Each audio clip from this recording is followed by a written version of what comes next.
Hi, my name's Diana, and I'm a member here at Christ Embassy Charlotte. Today we're going to talk about 3 simple ways that you can study the Bible. Number 1 is to use different translations. Let's say I want to use my phone. I like to use the YouVersion app. It's free in the Apple App Store, Google Play Store, and you have so many translations. So what I'm going to do, I'm going to pull up a scripture in the New King James Version. That's what I like to read a lot of times. I am going to pull up, let's say, John chapter 10, verse 10. The thief does not come except to steal and to kill and to destroy. I have come that they might have life and they may have it more abundantly. So what if I want to look further into this verse and say, okay, the thief comes to steal and kill and destroy. Jesus came that we should have life and have it more abundantly. And I'm thinking to myself, well, what does that really mean? What does it mean to have life more abundantly? So I can go and I can click on my New King James. It'll have it in the top corner. And I can scroll and find a new translation. So I'm going to choose Amplified Bible Classic Edition. That's AMPC. So this version says, the thief comes only in order to steal and to kill and destroy. I came that they may have and enjoy life and have it in abundance, to the full till it overflows. So by using another translation, I can see further into the scripture and say, okay, to have life and have it more abundantly means that I'm going to enjoy it. It's going to be full, it's going to overflow. Tip number 2 is to find definitions. Let's say I want to use 2 Peter chapter 1, verse 5. I'm going to use the New King James Version again on my phone on the Bible app.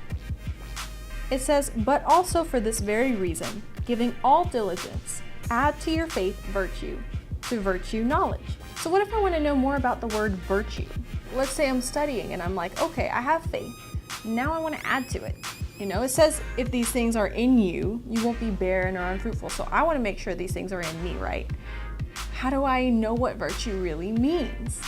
Well, I can do a couple of things actually. I can go on Google and I can type in virtue definition. And it'll give me some good things like a good moral compass, someone that's morally excellent, things like that.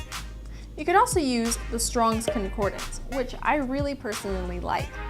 The Strong's Concordance takes basically the Greek and the Hebrew from the original text, and it gives it a number. On every single word or phrase in the Bible, there's a number. And what that concordance does is, if I look up the number that's there, for example, virtue, if I look up the number that's given to virtue, in that concordance, it will give me the English translation, whether it be a full-fledged definition or synonymous words or things of that nature. You can also Google it, so you could even put in like 2 Peter chapter 1, verse 5, Strong's Concordance. And what it'll do is it'll bring up the different words, the different numbers, and you can Google what each number means. So for example, I would use virtue again, and I can find it and it would show me that a synonymous word there is excellent. So now I know, okay, I can add excellence to my character. The third tip is to write it down. It sounds so simple, but you have to write it down. When you're learning the Word of God, you've got to remember what you learned, right? Just like you take notes. If I'm in psychology class and I'm learning the history, I'm learning about Freud and I'm learning about Pavlov, I have to write things down or I'm not going to remember any of it. What if you go back and you read the same scripture and it speaks to you differently? That's very great. That is beautiful. But what about the first time you read it? What spoke to you then? You have to be able to go back. So you can write it in your Bible, you can have a notebook, you can have a binder, you can have different ways, but you've got to write it down. And on a side note, make sure you write down your notes in church too, or type them on your phone. It's important to make note of the things that you learn in the Word of God. So that's it. Those are 3 simple ways for you to study the Bible.